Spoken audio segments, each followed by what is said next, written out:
കള്ളത്തരം പറയാതെ കരുണ. ചേച്ചി, ഉത്തരവാദിത്വമില്ലാത്ത ആൺകുട്ടികൾക്ക് കാര്യബോധം ഉണ്ടാവണമെങ്കിൽ അവരുടെ ജീവിതത്തിൽ ഒരു പെൺകുട്ടി വരണം. നിയന്ത്രിക്കാൻ ശേഷിയുള്ള ഒരു പെൺകുട്ടി വന്നാ ഇതൊക്കെ മാറും. ബുദ്ധിയും തന്റെയോടുള്ള ഒരു പെണ്ണാണെങ്കിൽ ഒറ്റ ദിവസം കൊണ്ട് ഇവന്മാരുടെ സ്വഭാവം മാറും. അതിന് അങ്ങനെ ഒരു പെണ്ണ് വേണ്ടേ? കണ്ണു തുറന്നൊന്ന് നോക്ക് ചേച്ചി. അശ്ശോ, ഇങ്ങോട്ട് വന്നേ ചേച്ചി.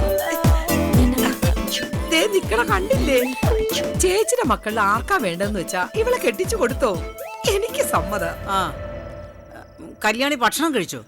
കഴിച്ചു. മോളോ? കഴിച്ചു. ആ, എന്നാ വൈകണ്ട, പോയി കിടന്ന് ഉറങ്ങിക്കൂ. അല്ല, ചേച്ചി മറുപടി ഒന്നും പറഞ്ഞില്ല. തെരുവിൽ കേൾക്കുന്ന ഒച്ചയ്ക്ക് മുഴുവൻ ആരെങ്കിലും മറുപടി പറയാറുണ്ടോ കല്യാണി?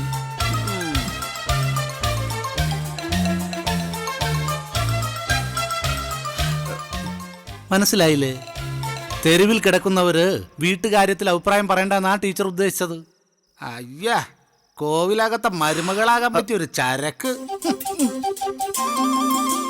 പിന്നെ ഈ പൊട്ടന്മാരെ കല്യാണം കഴിക്കാൻ രാജകുമാരികൾ ക്യൂ നിൽക്കും. തള്ളയുടെ വളർത്തുദോഷം അല്ലാതെ എന്താ? നീ വാ മോളെ. ഓപ്പാ,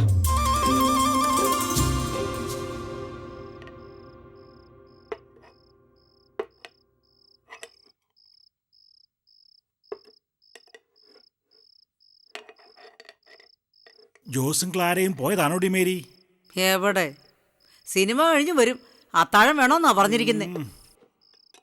എല്ലാ പ്രാവശ്യവും തല്ലിട്ടുണ്ട് വരും, തോളി കൈയിട്ട് മടങ്ങുകയും ചെയ്യും. ജോസ് ആളൊരു മുഷ്കനാണെങ്കിലും നമ്മളോടൊക്കെ നല്ല സ്നേഹവും ബഹുമാനവുമാണ്. അതുകൊണ്ടാണ് നമ്മുടെ അടുത്തെത്തുമ്പോൾ പരിഭവം തീരുന്നത്. ആ, ജോസിനിപ്പോ പണിയൊന്നുമില്ല.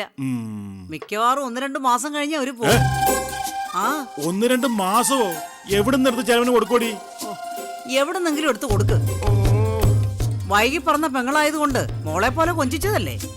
ആ, ഞാനേ ചോറ് എടുത്തോണ്ട് വരാം. എടി എടി എടി, എങ്ങനെയാടി അവരെ ഒന്ന് പറഞ്ഞു വിടുന്നത്? പകല് ഞാനിത് പറഞ്ഞപ്പം നിങ്ങൾ സിനിമാ പാട്ടും പാടി ഇരുന്നല്ലോ. പരിഭവിക്കല്ലേ എടി മേരി? അവരിവിടെ താമസിക്കുമ്പോ ചെലവിൻ്റെതല്ല, നമ്മുടെ സ്വകാര്യത പോവില്ലേടി മേരി? ഓ, നമുക്കിനി എന്ത് സ്വകാര്യത? നിങ്ങളുടെ പ്രശ്നം ചെലവ് തന്നെ. ഓ, എന്നാ അങ്ങനെ തന്നെ. എടി, നമ്മൾ മലയാറ്റൂർക്ക് പോവാണെന്ന് പറഞ്ഞാലോ? അത് കഴിഞ്ഞ തവണ പറഞ്ഞതല്ലേ. എന്നാ പിന്നെ ആരെങ്കിലും ചത്തെന്ന് പറയാം. അപ്പൊ അവളും പോരാന്ന് പറയില്ലേ? ആ, ഒരു വഴിയുണ്ട്. എന്ത്? നമുക്ക് തമ്മിത്തല്ല അഭിനയം. ആ, നാളെ കാലത്ത് നീ എന്നോട് എന്തെങ്കിലും ചോദിക്കുന്നു, ഞാൻ തട്ടിക്കയറുന്നു. നീ എന്നോട് തറുതല പറയുന്നു, ഞാൻ നിന്നെ അടിക്കുന്നു. ഞാൻ ദേഷ്യം തീർക്കാൻ 1-2 പാത്രം എടുത്ത് തല്ലി പൊട്ടിക്കണ്ട, കൊല്ലും നിന്നെ ഞാൻ. പൊട്ടിക്കുന്ന സാധനത്തിന്റെ കാശേ നിന്റെ തന്ത തരുകൂടി. എടി, അഭിനയം എന്ന് പറഞ്ഞാൽ വെറും അഭിനയം. അവര് വാലും ചുരുട്ടി ഇവിടുന്ന് ഇറങ്ങണം. നീ ഒന്ന് നിന്ന് തന്നാ മതി, ബാക്കി കാര്യം ഞാൻ ഏറ്റു.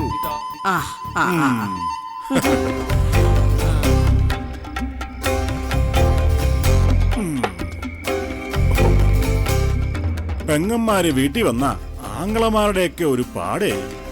ഭർത്താവേ, എടി ചോറന്തേരി, പെട്ടെന്ന് കൊണ്ടുവാ.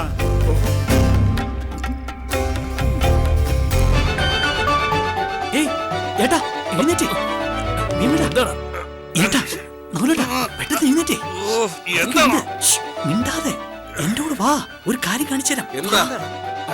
വാ തരണേട്ടാ.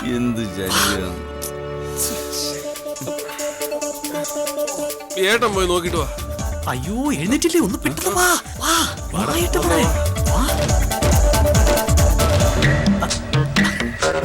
എന്താടാ?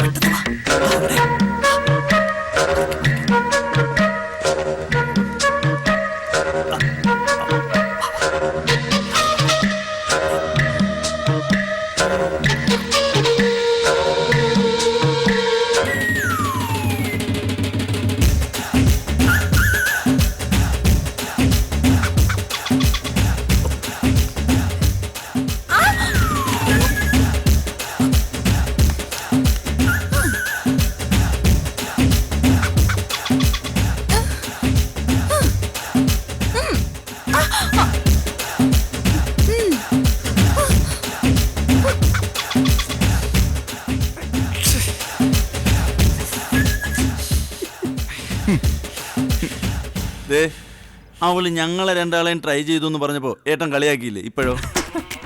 ഓ ഇപ്പൊ സമാധാനായി. ഇനി ഏതായാലും ഞങ്ങളുടെ പിന്നാലെ വരില്ല. അർജുന, നല്ല മെയ്വഴക്കം, നിനക്ക് പറ്റിയ ജോഡിയത്. അല്ല, സത്യത്തിൽ നീ അവളെ ശിഷ്യയായിട്ട് സ്വീകരിച്ചതാണോ? അവളെ ഇന്ന് ഞാൻ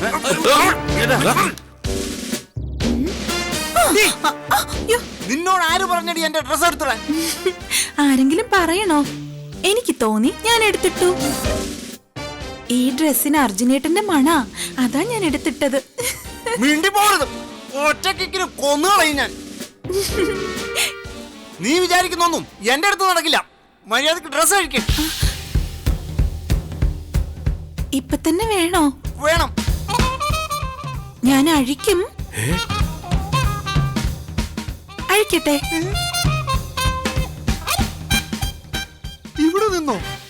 പിന്നല്ലാതെ. അർജുനേട്ടൻ കണ്ടാലും എനിക്കൊരു കുഴപ്പമില്ല. അഴിക്കട്ടെ?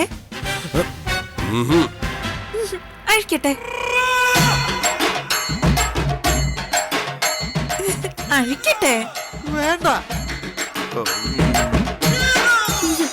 ഇപ്പൊ വേണ്ട അല്ലേ? വേണ്ട. ഈ കരാട്ടിൽ ഒരുപാട് പഠിക്കാനുണ്ടല്ലേ? അർജുനേട്ടൻ എനിക്ക് പഠിപ്പിച്ചു തരുമോ?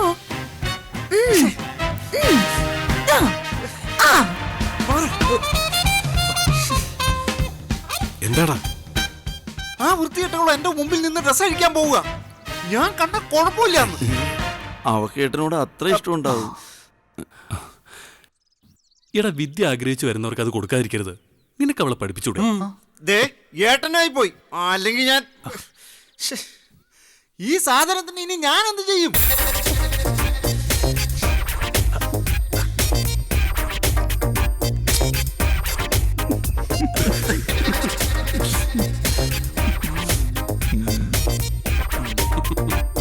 എടാ, പോട്ടടാ.